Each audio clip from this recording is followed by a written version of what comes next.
안녕하세요. 한반도 미래전략연구원 이사장 곽태환입니다. 제53회 전문가 정책 포럼에 참석해 주신 데 대해서 진심으로 감사드리며 환영합니다. 오늘 주제는 에이펙 정상회담 이후 한중 관계의 미래입니다. 이 주제에 대해서 여러 가지 핵심 과제 쟁점들을 학술적으로 논의할 자리를 마련했습니다. 먼저 발표자를 소개드립니다. 왼쪽에 이 분야의 권위자이시고 국회 입법조사연구관이신 김애경 박사님이십니다. 김 박사님 환영합니다. 여러분들 큰 박수로 환영을 부탁드립니다.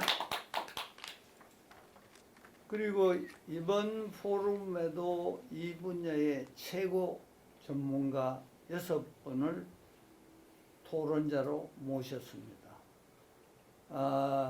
지정 토론자님들을 연장자 순서대로 소개해 드리겠습니다. 왼쪽에 조성열 박사님, 전 오사카 총영사님이시고 현재 경남대학 군사학과 초빙 교수로 계시며 우리 연구원하고는 아주 인연이 깊습니다. 그 다음 왼쪽에 이상수 박사님, 전 국방대학교 안보연구소 책임연구원이시고 현재는 제주평화연구소 초빙연구이십니다. 이 박사도 우리 단골, 그리고 열심히 연구하는 아주 젊은 학자인데 나이 순서가 이번에는 2번째입니다. 그 다음에 이병철 박사님, 경남대학 국정문제연구소 교수님이십니다. 이병철 박사님은 원래 핵 전문가로서 한번 나중에 기회 되면 한번 그 주제에 대해서 제가 한번 모시겠습니다. 그 다음에 왼쪽에는 우리 한국외국어대학교 국제학부 교수이신 황재호 박사님 환영합니다. 두 번째로 오셨으니까 더 환영합니다.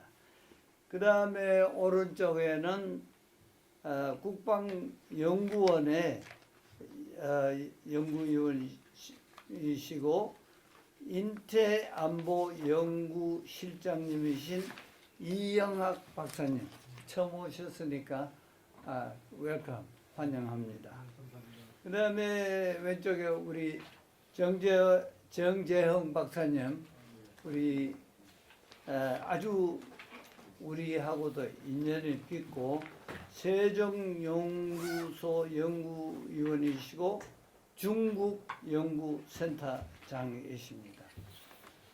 그 다음에 우리 가족 가운데 김한솔 국장님, 저기 좀 오늘은 카메라 보시고, 기성훈 팀장님은 안 보이시네.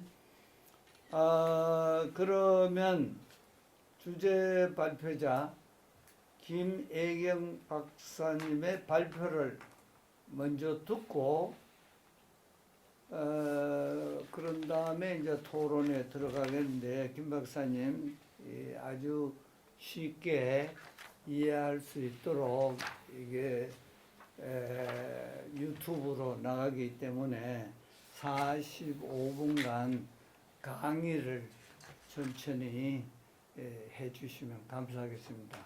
자, 김 박사님 부탁합니다. 존경하는 곽태환 교수님, 이렇게 좋은 간담회 자리에 불러주셔서 감사드립니다. 큰 목소리. 네. 오늘은 제가 에이펙 지난 11월 1일 날 에이펙 정상회담이 계기로 개최되었던 한중 정상회담의 주요 합의 사항과 그리고 주요 관전 포인트 그리고 이제 한중 관계 향후 과제 이렇게 세 가지 순서로 말씀을 드리도록 하겠습니다. 시진핑 중국 국가주석이 이제 2014년 이후에 11년 만에 이제 방한을 해서 한중 관계 복원에 대한 기대가 고조되었습니다. 이미 정상회담 개최에 앞서서 한중 정상은 시진핑 주석이 이재명 대통령의 당선을 축하하는 축전과 전화 통화 그리고 한국의 중국 특사단과 전승절 대표단 파견 등을 통해서 사전 소통이 있어 왔고요. 이번 정상회담은 이재명 정부 출범 이후 첫 양국 정상 간의 대면 회담으로서 이런 어떤 한중 관계 방향을 가늠하는 중요한 변곡점이 되기도 했습니다. 이번 정상회담은 약 100분간 진행되었고 또 외교, 경제, 문화, 인적 교류 등 광범위한 분야에 대한 논의가 있었습니다. 특히 좀 강조할 부분은 양국 간에 분명히 이렇게 민감한 정치적 갈등 사안이 있었을 텐데 이러한 점들이 부각되기보다는 유독 양국 국민의 삶과 밀접한 민생에 중점을 두었다라는 것이 가장 큰 특징이라고 할 수 있겠습니다.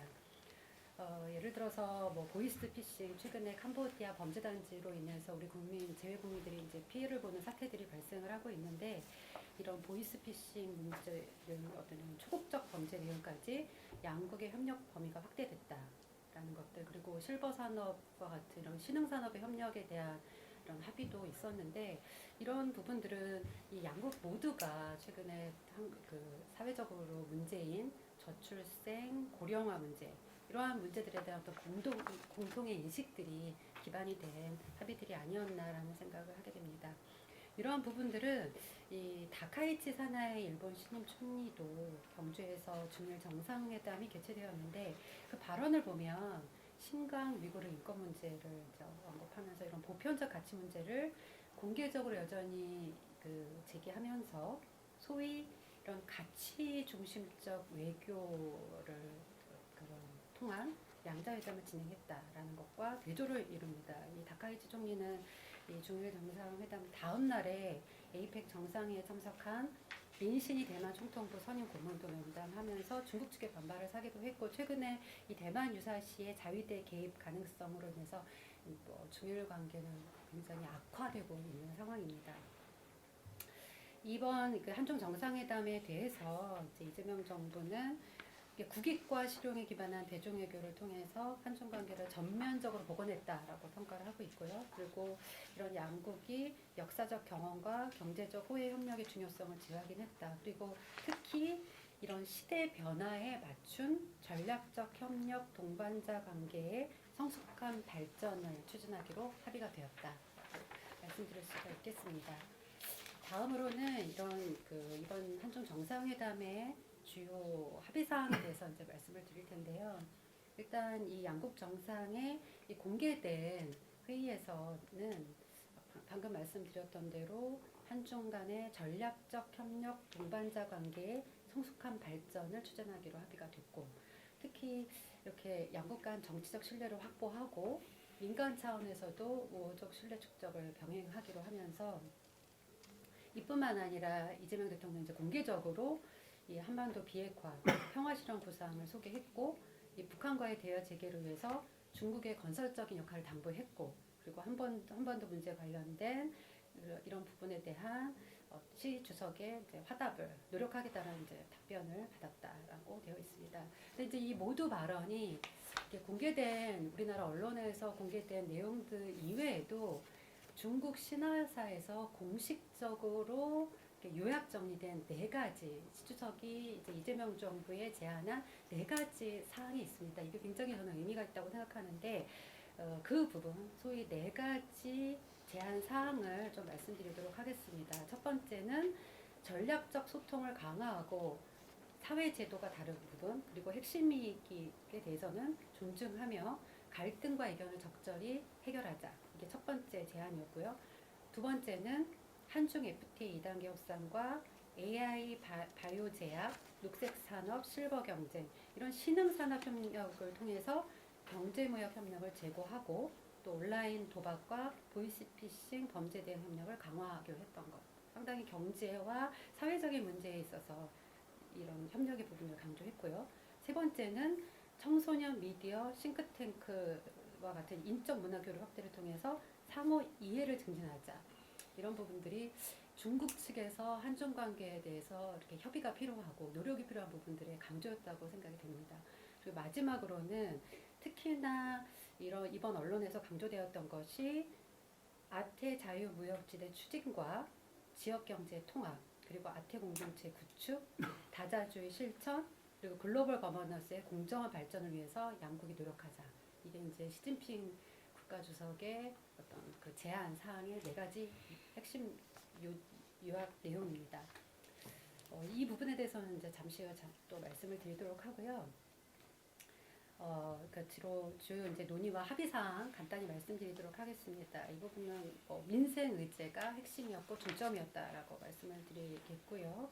그래서 하나의 계약건 그리고 6개의 MOU가 체결이 됐는데 양국이 정치적 신뢰 확보와 민간 차원의 신뢰 축적을 병행하면서 고위급 정례 소통 채널을 가동하고 다양한 분야의 교류 확대를 통해서 상호 이해와 우호 증진을 도모하기로 했고, 또한 양측은 특히 민생 분야에서 실질적 성과를 창출하기 위해서 한중 통화사업 계약 연장, 그리고 FTA, 서비스 투자 협상 진전, 그리고 지방 경제 활성화, 공급망 안정화, 문화환경 협력 강화, 그리고 인적 교류 활성화 이런 거에 노력하기로 합의했다라는 내용이 주요 내용이고, 제가 발제문에서 이렇게 제시된 이런 표를 보시면 좀 더 구체적인 내용을 확인하실 수가 있을 것입니다.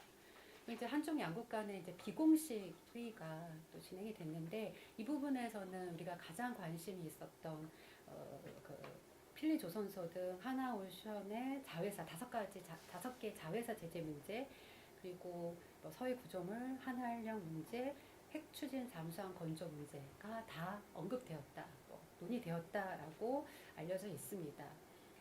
이 부분에 대해서는 향후에도 양측이 실무 협의를 통해서 문제를 풀어가자라는 공감대가 형성되었다라고 되어 있습니다.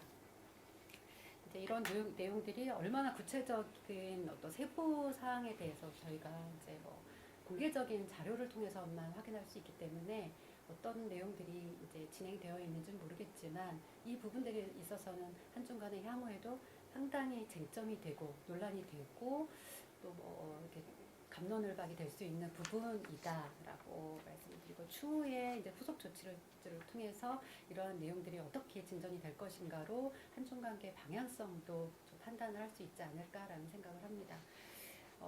이제 제가 많은 분들이 이런 한중 관계, 이번 한중 정상회담의 내용에 관련돼서 쟁점이 되는 부분들에 대한 그 문제 제기들을 하셨는데요. 저는 한 4가지가 쟁점이다라고 좀 말씀을 드리고 싶습니다.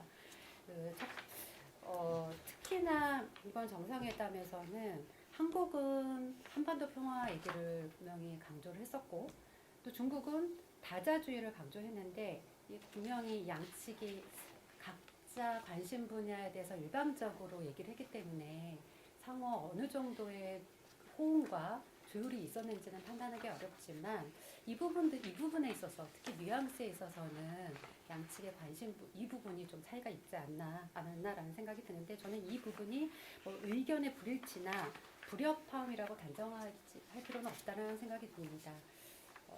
그런 얘기를 말씀을 드리고 한 4가지로 말씀을 드리겠는데, 일단 한중 간의 전략적 협력 동반자 관계가 재확인되고 정상화되었다. 이 부분을 좀 말씀드리고 싶습니다. 이런 전략적 협력 동반자 관계는 2008년에 이명박 정부 당시에 전면적 협력 동반자 관계에서 격상됐고 공식적으로 지금까지 사용해왔지만, 사실 윤석열 정부 당시에 2022년과 2024년에 2차례의 한중 정상회담이 가볍게 개최된 적이 있는데, 윤석열 정부에서는 이 명칭을 사용하지 않았습니다. 당시에 이제 시진핑 국가주석의 경우는 전략적 협력 동반자 관계를 내실 있게 발전시키자라는 얘기들을 계속 언급을 했었고요.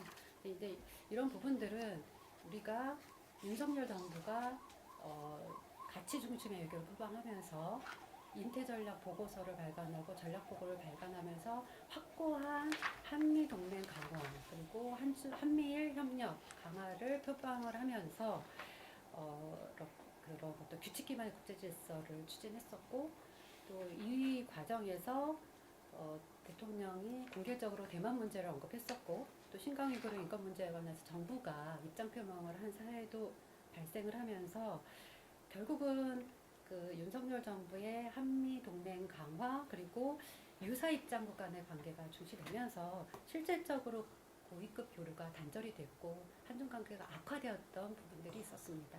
그것이 이제 윤석열 정부의 전략적 협력 동반자 관계를 재개하지 않았던 부분과 연관이 되었다고 저는 생각을 하고요. 이런 부분에 있어서 이번에 한중 정상회담을 통해서 전략적 협력 동반자 관계를 그 이름을 불러줬고 그 의미가 생겼고 그리고 이제 한중 관계의 어떤 전면 복원 정상화의 어떤 그런 신호였다라고 저는 생각을 합니다. 두 번째는 중국의 이런 한반도 비핵화 원칙이 향후 방향성에 대해서 우리가 상당히 좀 궁금한 부분이 있는데 물론 우리 정부에서는 대통령의 이런 적극적인 남북관계 개선과 한반도 비핵화에 대한 그런 어떤 페이스 메이커를 자처하면서 적극적인 의지를 표명한 바가 있었고 이제 이런 의지를 그 중국 그 시진핑 국가주석에게 표명을 했었고 화답을 받고 하는 이제 그런 과정들이 있었는데요. 사실 우리는 이제 비공개 회담에서의 그런 내용들에 대해서 상세히 알 수는 없고요.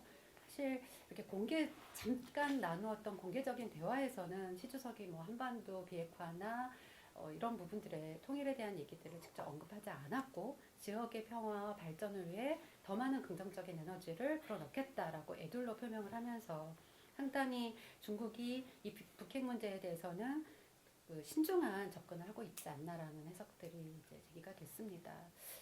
그래서 사실 그 여전히 그렇다면 이런 그 중국의 한반도 비핵화 문제에 대한 입장은 지속되고 유지될 것이다라고 우리가 추정을 할 수 있지 않을까라는 생각을 하면서 향후에 이제 중국의 어떤 그 한반도 비핵화 문제에서의 역할이나 입장은 기존의 이런 한반도 3원칙, 한반도 비핵화와 대화 협상을 통한 문제 해결, 한반도와 지역의 평화 안정 유지라는 이 3원칙을 견지할 것으로 저는 보입니다. 그리고 이 한반도 문제를 해결하는 데 있어서의 쌍계 병행과 단계적 동시적 접근 원칙을 중국은 지속적으로 강조해왔고 이 부분에 대해서도 입장을 유지할 것으로 보입니다. 또한 우리가 그렇다면 그 2022년에 4월에 시진핑 주석이 보아우 포럼에서 글로벌 안보 이니셔티브를 제기하면서 최근까지 중국이 4개의 글로벌 이니셔티브를 제안을 했는데요.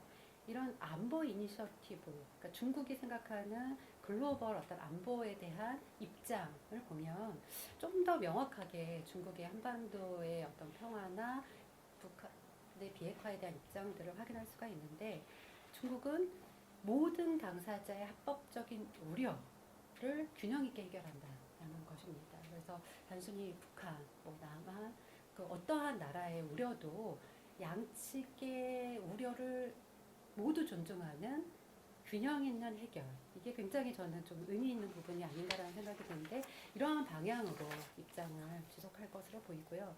그리고 또 만약에 중국이 한반도 문제에서 어떤 적극적인 어떤 행동을 액션을 취한다면 그거는 궁극적으로는 북미 대화를 통한 해결의 진전, 어떤 이렇게 조건의 상황이 되지 않는 한에서는 자국의 핵심인 이익이 직접적인 위협이 될 때, 그때 중국은 이런 어떤 한반도 문제에서의 자국의 국익, 핵심 이익의 직접적인 위협이 되는 것은 용인하지 않는다는 입장을 표명하고 있기 때문에 이런 한반도에 어떤 전쟁이 나거나 소위 혼란이 나는 소위 성장 성루안이라고 하는 생전 생란이라고 하는 이러한 절대로 그 용납할 수 없는 상황이 발생을 하는 것은 이로 인해서 중국의 전략 안보와 핵심 이익이 위협이 되는 상황에서의 어떤 중국은 적극적인 행동을 취할 가능성이 있다라고 말씀을 드리겠습니다. 그 사례로 2027년에 북한의 6차 핵실험 당시에 동북 접경 지역에서의 어떤 불안정 상태에 대한 중국이 표명했던 그런 사례들이 있는데요. 그건 잠시 후에 좀 기회가 되면 말씀드리도록 하겠습니다. 그리고 세 번째는 또 이 시주석의 발언문에서 우리가 좀 눈여겨봐야 될 부분이 핵심 이익과 주요 관심사와 관련된 내용입니다.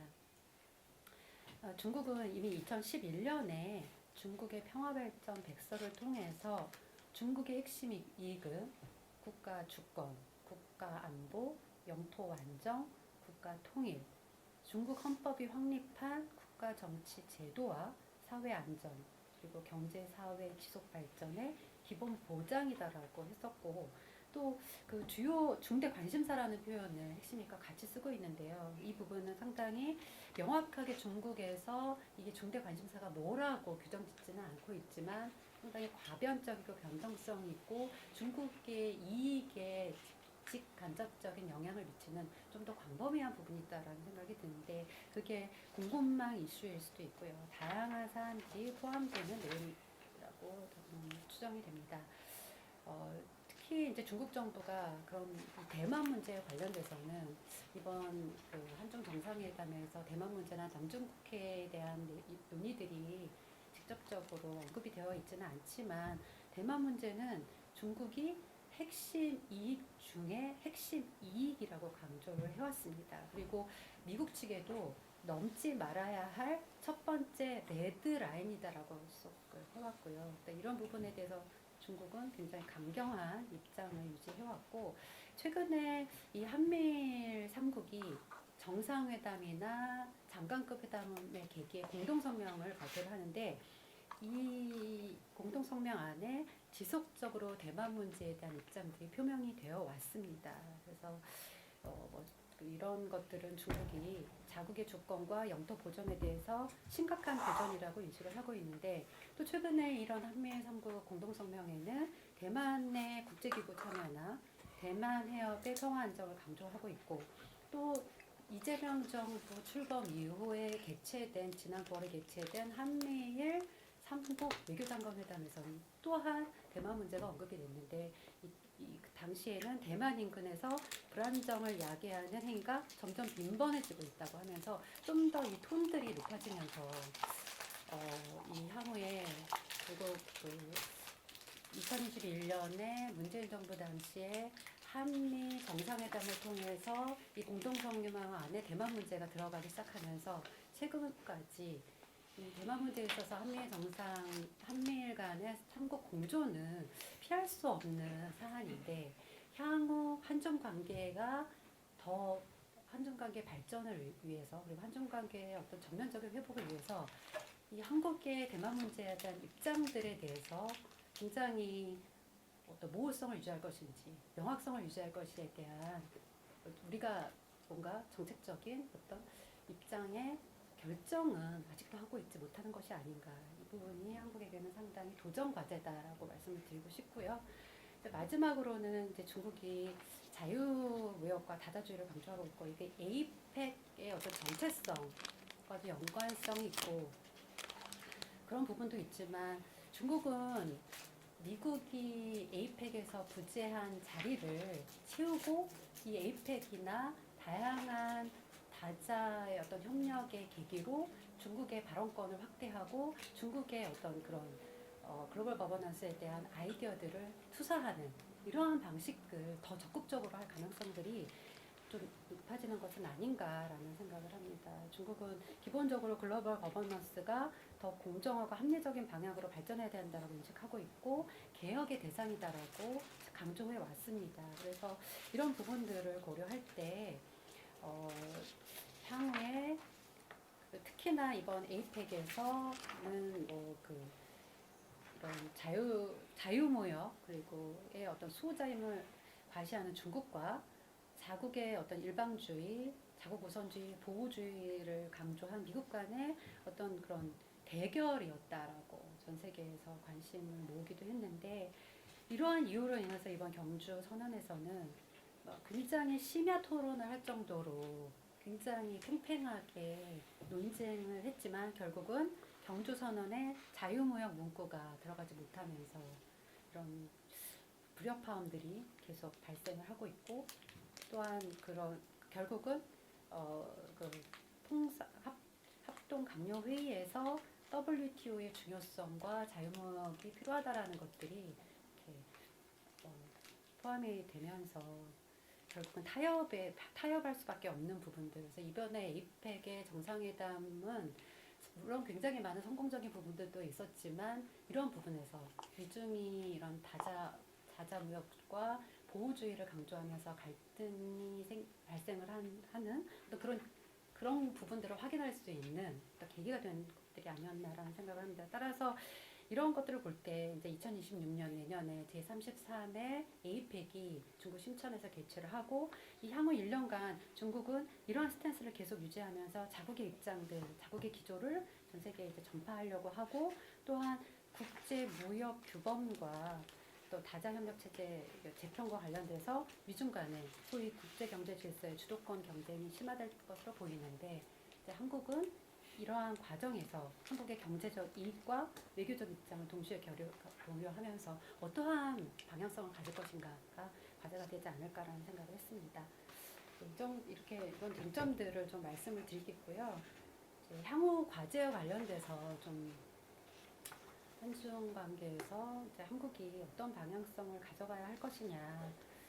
이제 물론 이제 한중 정상이 계속적으로 제기했던 것이 국민이 체감할 수 있는 그리고 한국 정부는 이제 국익 중심의 실용위기를 표방하면서 그 민생에 도움이 되는 어떤 그런 방향으로 한중 관계를 가져갈 것이라는 그런 것들을 이제 확인할 수가 있었는데요.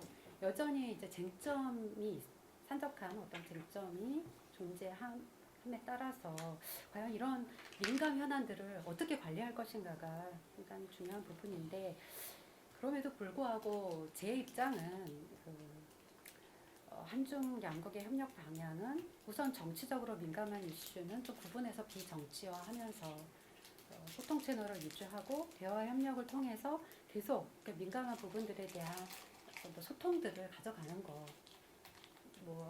한꺼번에 모든 것을 다 해결할 수 없다라는 것들을 우리가 공감하면서 이렇게 할 필요가 있고 우선은 이제 민감도가 낮은 영역에서부터 협력 성과를 쌓아갈 수 있는 방법이 필요하다라고 저는 생각이 듭니다. 그리고 우리 어떤 산업이나 물론 이제 외교안보, 군사 이런 부분들에 대해서 우리가 굉장히 많이 관심을 가면서 그런 시각으로 한중 관계를 보기도 하지만 우리의 산업, 우리의 경제, 어떤 그런 민간 산업, 기업 이런 입장들도 이것이 더 거의 우리에게는 오히려 더 직접적이고 필요한 부분이 아닌가라는 생각을 하면서 저는 오히려 그래서 이런 실버 산업 같은 신흥 산업 협력 그리고 고령화 사회 공동 대응 이런 문제들이 상당히 신박하다라고 생각이 듭니다. 그래서 이런 부분들을 시작으로 접근을 하면 어떨까라는 생각을 하는데요. 그래서 일단 이런 미중 간에 좀 균형 외교라는 표현과 균형 잡힌 외교를 구분하면서 한국이 이 미중 경쟁에서 어떻게 입장을 가져갈 것인가라는 것들을 좀 얘기를 해보고 싶습니다. 이재명 대통령이 이제 한미 정상회담 직후에 미국 CSIS 연설에서 이제 안미 경중과 관련된 발언을 하면서 많은 언론들이 이제 이재명 대통령이 미중 사이에서 균형 외교를 더 이상 하지 않을 것을 선언했다라고 얘기를 하는데 과연 저는 한국 정부가 미중 간에 얼마나 잘된 균형 외교를 해왔었는가라고 반문해 보면 균형 외교를 할 수 없었고 한 적도 없다라고 말씀을 드리고 싶고요. 안미 경중이라는 얘기를 하면서 굉장히 선택적 딜레마로 모든 것들을 우리의 외교가 미중 간에 뭔가 선택을 해야 된다라는 압박을 통해서 시작을 하고 있지만 전 세계 어느 국가도 미중 경쟁에서 심지어 동남아에 있는 베트남이나 필리핀이라는 이런 약소국조차도 선택적 딜레마에 빠지지 않는데 유독 한국이 그런 상황에 빠져 있는 것들에 대해서 우리는 좀 극복을 해야 된다라는 생각을 저는 합니다. 그래서 문재인 정부 당시에도 균형 외교론들이 제기됐었고 노무현 정부 당시에도 동북아 균형자론이 제기됐지만 뭐 이러한 것들은 실질적으로 우리가 하고 싶어도 할 수 있는 능력도 안 된다. 그래서 이재명 대통령의 이런 안미 경정을 하지 않겠다라는 것들은 우리가 뭐 하고 싶다고 할 수 있는 정말 능력이라도 있는 것인가라는 것들을 생각하는 계기가 됐고, 그리고 오히려 실용 중심의 국익 차원에서의 외교를 표방하면서 결국은 좀 더 균형 잡힌 외교를 하는 것들이 더 우리의 국익에 도움이 되지 않을까라는 생각을 하면서 이런 특정 강대국 편향이 아닌 좀 더 다자 협력과 다양성을 강조하는 어떤 미중 이외의 아세안이나 러시아, 유럽연합 이런 다양한 외교 파트너와의 관계 다변화가 필요한 또 균형 잡힌 외교를 좀 고민할 필요가 있지 않나라는 생각을 해봤습니다. 네, 두 번째로는 뭐 이렇게 대만 문제나 핵 추진 잠수함 건조와 같은 한중 민감 현안 관리가 필요하고 계속적으로 해야 되는데 이런 양국이 이런 민감한 현안에 대해서 좀 오해와 갈등을 최소화하면서 긴밀한 소통과 어떤 메시지 관리를 좀 하려는 그런 노력들을 할 수밖에 없는 것은 아닌가라는 얘기를 합니다. 드리고 싶습니다. 특히 이 대만 문제와 관련돼서는 그리고 한반도의 이런 비핵화 문제와 관련돼서는 그리고 한반도의 평화적 통일과 관련해서는 저희가 1992년에 8월에 한중 수교 당시에 양국이 합의했던 내용을 좀 되돌아보면서 그런 부분들에 대해서 향후에 그런 그 대만 문제에 대한 어떤 우리의 입장이나 또 중국 측에도 우리가 요구할 수 있는 부분들을 처음으로 다시 돌아가서 좀 우리가 고민을 해보면 어떨까라는 생각을 하고요. 특히 대만 문제와 관련돼서는 한국이 과도하게 우리 입장 표명을 하고는 있지만 미국 또한 수도 없이 대만 문제와 관련돼서는 전략적인 그 입장을 달리하면서 사실은 여전히 전략적인 모호성을 가져가고 있다라고 말씀드리고 싶습니다. 뭐 단적인 예로 지난 2월에 미 국무부에서 대만 문제 관련된 팩트시트에서 대만 독립을 지지하지 않는다는 문구가 삭제됐는데 이게 최근에 확인을 해보면 또 사라졌습니다. 근데 이게 바이든 정부 때도 마찬가지로 끊임없이 이게 하나의 미국의 레버리지로 활용하는 대만 문제는 그러한 것들은 아닌가라는 생각을 하면서 그렇게 미국 또한 대만 문제의 전략적 모호성을 유지하고 있는 상황에서 한국이 과도하게 우리의 입장을 표명하는 것들이 좀 과도한 것은 아닌가라는 생각들을 해볼 필요가 있고요. 또 두 번째로는 이런 한알령과 관련돼서는 중국이 공식적으로 인정하지 않는 이 표현을 언급하기보다는 여전히 그 한중 정상회담 합의에서 합의되었던 문화인적 교류를 통한 점진적인 해소, 그게 분야별 혹은 뭐 심천이나 좀 그 마카오나 좀 더 개방이 용이한 어떤 그런 지역별 어떤 그런 완화를 좀 추진하는 것들이 양측의 어떤 그런 충격을 좀 더 완화할 수 있는 그런 것들이 되지 않을까라는 생각을 해보는데요. 그러한 의미에서 이번에 그 우리나라 공영방송사인 KBS하고 중국의 CCTV를 포함한 그런 그 중앙방송총국이 MOU를 체결하면서 과거처럼 이렇게 같이 그런 어떤 음악 프로그램을 공동으로 주최해서 양측에서 이렇게 TV에서 방영하는 그런 것들에 대한 합의들이 이루어졌고 그게 내년에 에이펙을 통해서 좀 더 활성화될 것들이 기대되고 있습니다. 이런 부분들로 점진적으로 시작할 필요가 있고요. 이제 저는 이제 핵 추진 잠수함과 관련돼서도 많은 우려가 있지만 저는 우리나라가 추진하고 있는 SSN 핵 추진 잠수함은 오커스 모델하고는 완전히 다르다. 우라늄의 농축도도 완전히 다르고 그래서 IAEA의 지속적인 감시가 되는 사안도 아니고 그래서 NPT 체제를 위반하는 것도 아니기 때문에 중국은 뭐 NPT 체제에 위협이 되지 않아야 된다라고 발언을 강조를 했는데 실질적으로 우리의 핵 추진 잠수함이 그 사업이 상당히 오커스 모델과 다른 부분들이 있다라는 것들을 우리가 좀 더 강조할 필요가 있고요. 궁극적으로는 이 사업은 우리의 자주적 국방력 강화와 함께 또 국내 조선, 방산, 원자력 산업의 어떤 생태계 전반에 어떤 혁신적인 투자를 촉진하면서 사실은 산업 활성화를 위해서 상당히 필요한 부분들이 있습니다. 그래서 이런 것들이 이제 우리 국익과 어떤 국익의 관심사와 깊은 연관이 있는 부분들이기 때문에 이런 부분들의 어떤 우리의 입장, 명확한 입장들은 유지할 수 있다라는 생각이 듭니다. 그리고 사회 구조물과 관련돼서는 뭐 9월 계속적으로 이 사회 구조물과 관련돼서는 한중 고위급 간의 계속적인 문제 제기가 있었고 9월에도 한중 해양협력 고위급 회의가 이제 개최되면서 다양한 논의가 있었고 특히 이런 군사적 긴장 완화와 관련돼서 이런 대화 채널 유지를 하자라는 논의들이 있어 왔기 때문에 결국은 대화 채널 유지, 어떤 소통, 긴밀한 소통이 필요한 부분이다라고 말씀을 드리겠습니다. 이제 마지막으로는 가장 저는 이제 한중 관계에서 풀어야 할 것들이 뭐 특히 정부 간에도 그리고 뭐 기업 간에도 그 비자가 면제가 되면서 인적 교류도 좀 활성화가 되고 있고 사실 국회도 한중 교류의 한중 의원 연맹이 2023년에 수립이 되면서 가장 적극적으로 이번 특사 파견부터 이 한중의 매개로서 역할을 하고 있으면서 기본적인 대화 소통은 잘 되고 있지만 한국 국민의 대중국 인식이 지나치게 좋지 않은 부분들이 향후 미래의 한중 관계를 생각했을 때도 상당히 위기이자 가장 관리돼야 될 부분이다라는 생각을 합니다. 최근에 이제 한중 관계와 관련돼서 시진핑 주석이 이데올로기와 사회 제도가 다르다라는 것을 상당히 강조를 합니다. 그게 이제 한중 관계가 그 악화되고 있는 주요 원인 중에 하나라고 인지를 하고 있고, 그래서 이게 극복 과제다라고 이제 중국도 인지를 하고 있는데요.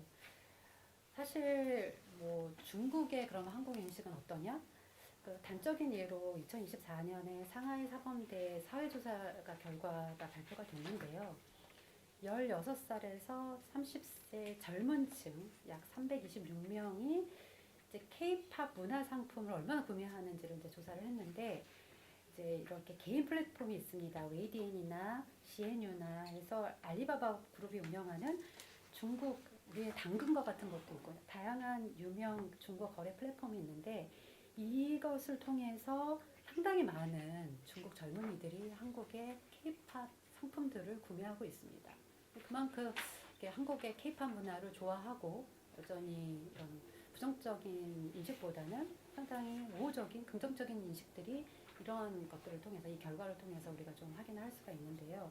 그와 반면에 그 퓨 리서치 센터의 그 조사에 따르면 이 조사 대상 25개 국가, 거기에 이제 일본도 포함하고 미국도 포함을 하고 있는데 많은 국가들이 2024년보다 2025년에 중국에 대한 우호적 인식이 좀 더 높아지고 있습니다. 근데 이 25개 국가 중에 유일하게 한국만 더 악화되는 추세를 보였다라는 거. 이건 상당히 좀 놀라운 결과다라고 저는 말씀을 드리고 싶고요. 그다음에 또 이 퓨 리서치 센터의 조사 결과에서 특히 50세 이상 35세에서 49세 그리고 18세, 34세 이 세대별 조사 결과를 했을 때 정말 헝가리만 제외하고 모든 젊은 세대들은 상대적으로 압도적으로 중국에 대해서 우호적 인식을 하고 있습니다. 그런데 한국만 세대를 불문하고 중국에 대해서 모두가 부정적인 인식을 가지고 있다라는 것들은 상당히 충격적인 결과가 아닌가라는 생각이 드는데요. 지난 5월에 그 유엔 인종차별 철폐위원회에서 7년 만에 한국 정부의 이런 인종차별 의무 이행 성적표를 발표를 했는데 그 결과에는 한국 사회가 중국인에 대해서 이 온 오프라인을 통해서 심각하게 인종차별적 증오 발언이 증가하고 있다라는 결과가 나오고 있습니다. 그래서 이런 한중 관계의 미래를 위해서도 젊은 세대 간의 인식 개선이 굉장히 필요하다, 절실하다라고 말씀을 드리고 싶습니다. 이번 그 한중 정상회담의 결과가 실제로 국민이 체감할 수 있는 성과로 이어지기 위해서는 양국 간의 상호 소통이나 이해 증진과 함께 이런 서로가 다른 관점에 대해서는 이견을 좁히고 이제 점점을 찾으려는 노력이 요구되는데 이 많은 부분에서 여전히 미중 전략 경쟁이 핵심 변수로 작동을 할 것으로 보이고 이러한 복잡한 국제질서 변화 속에서 이 양국이 결국은 서로 다르다라는 거를 얼만큼 존중할 것이냐 그리고 그것을 전제로 해서 우리가 얼마큼 협력할 것이라는 것은 결국은 이런 좀 의지에 달려 있다라고 저는 생각이 들고 결국은 이런 구동존이의 미덕을 어떻게 키워갈 것인가가 관건이라고 생각이 됩니다. 이상입니다. 수고하셨습니다.